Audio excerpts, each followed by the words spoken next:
285장 내 주는 강한 성이요.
하나님의 종이요 예수 그리스도의 사도인 나 바울이 사도된 것은 하나님이 택하신 자들의 믿음과 경건함에 속한 진리의 지식과 영생의 소망을 위함이라.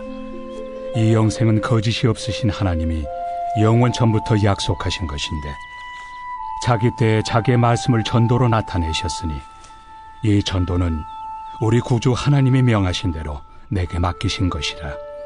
같은 믿음을 따라 나의 참 아들 된 디도에게 편지하노니 하나님 아버지와 그리스도 예수 우리 구주로부터 은혜와 평강이 내게 있을지어다. 내가 너를 그레데에 남겨둔 이유는 남은 일을 정리하고 내가 명한 대로 각 성의 장로들을 세우게 하려 함이니 책망할 것이 없고 한 아내의 남편이며 방탕하다는 비난을 받거나 불순종하는 일이 없는 믿는 자녀를 둔 자라야 할지라. 감독은 하나님의 청지기로서 책망할 것이 없고 제 고집대로 하지 아니하며 급히 분내지 아니하며 술을 즐기지 아니하며 구타하지 아니하며 더러운 이득을 탐하지 아니하며 오직 나그네를 대접하며 선행을 좋아하며 신중하며 의로우며 거룩하며 절제하며 미쁜 말씀의 가르침을 그대로 지켜야 하리니 이는 능히 바른 교훈으로 권면하고 거슬러 말하는 자들을 책망하게 하려 함이라. 불순종하고 헛된 말을 하며 속이는 자가 많은 중 할례파 가운데 특히 그러하니 그들의 입을 막을 것이라. 이런 자들이 더러운 이득을 취하려고 마땅하지 아니한 것을 가르쳐 가정들을 온통 무너뜨리는도다. 그레데인 중에 어떤 선지자가 말하되 그레데인들은 항상 거짓말쟁이며 악한 짐승이며 배만 위하는 게으름뱅이라 하니 이 증언이 참되도다. 그러므로 네가 그들을 엄히 꾸짖으라. 이는 그들로 하여금 믿음을 온전하게 하고 유대인의 허탄한 이야기와 진리를 배반하는 사람들의 명령을 따르지 않게 하려 함이라. 깨끗한 자들에게는 모든 것이 깨끗하나 더럽고 믿지 아니하는 자들에게는 아무것도 깨끗한 것이 없고 오직 그들의 마음과 양심이 더러운지라. 그들이 하나님을 시인하나 행위로는 부인하니 가증한 자요 복종하지 아니하는 자요 모든 선한 일을 버리는 자니라. 이 시간 함께 예배하시는 우리 사랑하는 성도님들의 오늘과 내일 가운데 하나님으로부터 은혜와 평강이 넘쳐나기를 축복합니다.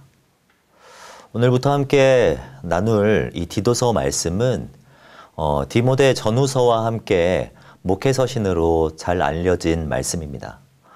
디모데 전후서가 에베소에서 목회사역을 하는 디모데에게 쓴 편지라면 디도서는 그레데 섬에 남아 교회를 건강하게 이끌고 목양해야 하는 디도에게 쓴 편지이지요. 디도라고 하는 사람은 디모데와 함께 바울이 진심으로 사랑했던 사람입니다. 오늘 본문 4절 말씀을 보시면 같은 믿음을 따라 나의 참 아들 된 디도에게 라고 말씀하고 있고, 또 고린도 후서를 보면 바울은 교회에 이 디도를 소개하면서 그는 나의 동료요 너희를 위한 나의 동역자요 우리 형제들로 말하면 여러 교회의 사자들이요 그리스도의 영광이니라 라고 소개했던 것을 볼 수 있습니다. 이런 말씀들을 보면 바울이 디도를 얼마나 아꼈는지, 그가 얼마나 귀한 사람인지를 알 수가 있죠. 바울이 그렇게 사랑하는 디도와 계속해서 동행하지 않고 그레데 섬에 남긴 이유는 분명합니다. 오늘 본문 5절을 보시면 내가 너를 그레데에 남겨준 이유는 남은 일을 정리하고 내가 명한 대로 각 성에 장로들을 세우게 하려 함이니 라고 말씀하고 있습니다. 바울이 디도를 그레데에 남긴 이유는 교회들을 조직하고 건강하게 세워지도록 돕기 위함이었습니다. 그리고 그 방법은 장로를 세우는 것이었죠. 우리는 여기에서 중요한 인사이트를 하나 얻게 됩니다. 교회 직분자들의 역할은 교회를 건강하게 세워가는 것이라는 교훈입니다. 직분자는 그 자체가 영광스럽지만 그 영광은 그 자리 때문은 아닙니다. 주님이 사랑하시는 교회, 주님의 피값 주고 사신 교회를 건강하게 세워가는 그 직무와 역할을 맡았기 때문에 영광스러운 것입니다. 그러므로 직분자는 교회를 건강하게 세워가기 위하여서 늘 고민하고 행동해야 합니다. 우리 교회를 향한 하나님의 뜻이 무엇인지 질문을 던지며 교회를 건강하게 이끌어 가야 하는 것입니다. 교회를 건강하게 세우기 위해 가장 먼저 해야 할 것은 본이 되는 삶을 살아가는 것입니다. 바울은 디도에게 교회 지도자들을 임명할 것을 권한 후에 그들을 임명할 때 고려해야 할 자격 요건을 제시하고 있습니다. 우선 장로에 관해서는 건강한 가정생활을 자격 요건으로 제시하고 있습니다. 본문의 6절 말씀을 보시면 책망할 것이 없고 한 아내의 남편이며 방탕하다는 비난을 받거나 불순종하는 일이 없는 믿는 자녀를 둔 자라야 할지니라 라고 말씀하고 있습니다. 장로는 가정생활에 무흠해야 합니다. 방탕하거나 비난을 받거나 불순종하는 일이 없도록 힘써야 하는 것입니다. 또한 감독은 어떻습니까? 7절 말씀을 보시면 감독은 하나님의 청지기로서 책망할 것이 없고 제 고집대로 하지 아니하며 급히 분내지 아니하며 술을 즐기지 아니하며 구타하지 아니하며 더러운 이득을 탐하지 아니하며 라고 말씀합니다. 여기서 말하는 감독이란 이 지금의 장로와 유사한 위치를 말합니다. 그들은 하나님의 집을 맡아 관리하는 청지기로서 말씀을 신실하게 잘 지키고 건강한 가르침으로 성도들을 권면해야 한다라고 지금 말씀하고 있는 것이죠. 사실 바울이 말한 이 자격들, 그러니까 책망할 것이 없고 분내지 아니하며 구타하지 않고 더러운 이득을 챙기지 않는 것, 그리고 8절 이하에 있는 말씀과 같이 나그네를 사랑하고 선행하며 절제를 수반하는 삶을 살아내는 것, 사실 이러한 삶은 쉬운 일이 아닙니다. 물론 성도로서 이러한 삶을 살아가야 하겠지만 이 모든 것을 수행할 수 없다는 것은 사도 바울 스스로도 잘 알고 있었을 것입니다. 바울은 로마에 편지하며 원함은 내게 있으나 선을 행하는 것은 없노라 라고 고백했던 사람입니다. 그런 사도 바울이 자격 기준을 철저하게 따지고자 디도에게 이렇게 편지하지는 않았을 것이라고 생각합니다. 그렇다면 바울이 교회 지도자들에게 이와 같은 엄격한 덕목들을 요구하는 이유가 무엇입니까? 당시 그레데는 윤리적으로, 도덕적으로 완전히 무너진 상태였기 때문입니다. 12절 말씀을 보시면 그레데인 중에 어떤 선지자가 말하되 그레데인들은 항상 거짓말쟁이며 악한 짐승이며 배만 위하는 게으름뱅이라 하니 라고 말씀하고 있습니다. 여기서 말하는 어떤 선지자란 이사야나 예레미야와 같은 하나님의 말씀을 예언하는 선지자들을 말하는 것이 아닙니다. 당시의 시인이자 철학자들, 그러니까 시대를 읽어내는 사람들을 말하는 것입니다. 그들이 보기에도 이 그레데 섬은 완전히 타락한 섬처럼 여겨졌으며 거짓말, 폭력, 게으름으로 악명 높았다라는 것입니다. 이 12절 말씀에서 배만 위하는 게으름뱅이라는 표현이 있는데 이는 정직하고 성실하게 일하지는 않고 다른 사람을 속이고 등쳐서 자신의 배를 불리는 사람을 말하는 것입니다. 이러한 사람들이 그레데 안에는 정말 많았다라는 것이죠. 이러한 부정적인 평판은 교회 밖의 사람들에게만 해당되는 것은 아니었습니다. 본문의 마지막 절 말씀을 보시면 그들이 하나님을 시인하나 행위로는 부인하니 가증한 자요 복종하지 아니하는 자요 모든 선한 일을 버리는 자니라 라고 말씀하고 있습니다. 하나님을 시인한다는 말은 믿음이 있는 성도요 교회에 소속되어 있는 사람을 의미하는 것이겠죠.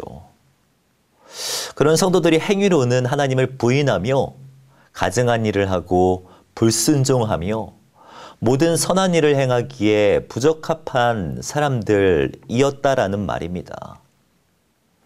윤리적으로, 도덕적으로 교회 밖에 있는 사람이든 교회 안에 있는 사람이든 완전히 무너져 있는 섬이 그레데 섬이었습니다.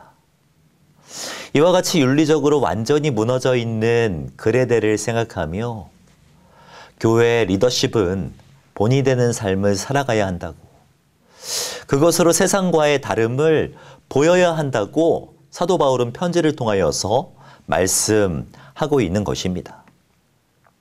저는 말씀을 묵상하면서 이 그레데의 상황이 지금 우리가 사는 세상과 다르지 않다라는 생각이 들었습니다. 거짓 선지자들이 정말 많은 시대, 부와 소유에 관심이 많고 불로소득이 판을 치는 시대, 이웃을 사랑하기보다는 내 배만을 불리기 위하여 힘쓰는 시대, 하나님을 시인한다고 말하는 사람 중에서도 행위로는 부인하며 선한 일을 도모하지 않는 시대, 경건의 이름만 있지 경건의 능력은 완전히 상실한 시대, 이런 시대가 우리가 살아가고 있는 이 시대 아니겠습니까? 이러한 시대 속에서 교회를 건강하게 세워갈 수 있는 방법은 분명합니다. 우리가 성도로서, 교회의 직분자로서, 그리고 저와 같은 목회자로서 본이 되는 삶을 살아가는 것이 교회를 건강하게 세워가는 방법이죠. 가정을 바로 세워가기 위해 힘쓰고 방탕하다는 비난을 받지 않도록 노력하는 것, 하나님의 청지기로서 부끄러움이 없는 일꾼으로 인정된 자로 자신을 하나님 앞에 드리기를 힘쓰는 태도. 이러한 덕목들이 우리 가운데 나타날 때 세상 속의 교회의 건강함을 드러낼 수 있는 것 아니겠습니까? 세상이 점점 어두워진다고 말하지만 사실 본문에 등장하는 그레데를 보면 세상은 예전부터 지금까지 늘 어두웠던 것을 알 수 있습니다. 악이 팽배하고 문란하며 선한 사람이 손해보는 것 같은 그러한 모습으로 늘 우리와 함께 했죠. 그러나 교회는 어두운 세상 속에서 빛이 되기 위해 힘쓰는 한 사람을 통하여서 건강하게 세워져 왔음을 볼 수가 있습니다. 바울과 같은 한 사람, 디도와 같이 빛으로 살기 위해 헌신하는 한 사람을 통해 교회는 지금까지 세워져 왔고 이제는 장로들과 직분자들을 통해 그 일을 하기를 원하고 있는 것입니다. 우리도 이 말씀을 하나님의 말씀으로 받아야 합니다. 어두움 속에 빛을 비추는 성도가 되어야 합니다. 이타적인 삶을 살아내는 교회가 되어야 합니다. 그리고 바른 교훈을 따라 매일매일을 살아가야 합니다. 그럴 때 주님의 맡겨주신 교회는 건강하게 세워져 갈 수 있는 것이죠. 매일매일 본이 되는 삶을 살아내시기를 바랍니다. 성도다운 삶을 살아내기 위해 힘쓰고 또 노력하셔서 교회를 건강하게 세워가는 이 영광을 누리시는 저와 성도님들이 되시기를 주님의 이름으로 축복합니다. 기도하겠습니다. 사랑과 은혜가 충만하신 하나님 감사합니다. 이 땅에 교회를 세우시고 교회를 통해 주님의 마음을 알아갈 수 있도록 인도하신 은혜에 참으로 감사를 드립니다. 주님 허락하신 교회를 날로 건강하게 세워가는 우리들이 되게 하여 주시옵소서. 나에게 기대하시는 하나님의 뜻이 무엇인지 고민하며 매일매일을 살아가게 하시고 신중하며 의로우며 거룩하며 때로는 절제하는 삶을 통해 성도의 성도됨을 세상 속에 온전하게 드러내는 우리들이 되게 하여 주시옵소서. 세상에는 아직도 아파하는 사람들이 정말 많이 있습니다. 코로나로 인하여서 깨어진 가정으로 인하여서 세상에는 수많은 폭력과 분노로 인하여서 눈물 흘리는 사람들이 정말 많이 있습니다. 그들을 위로하는 삶을 살아가게 하시고 진심으로 그들을 위해서 기도하는 삶을 살아갈 수 있는 우리들이 되게 하여 주시옵소서. 그렇게 인도하실 주님을 기대하오며 이 모든 말씀 주 예수 그리스도의 이름으로 기도하오며 지금은 우리 주 예수 그리스도의 은혜와 하나님의 사랑과 성령님의 함께하심이 이 시간 함께 예배하시는 사랑하는 성도님들의 오늘과 내일 위에 지금부터 영원까지 함께 있을지어다. 아멘.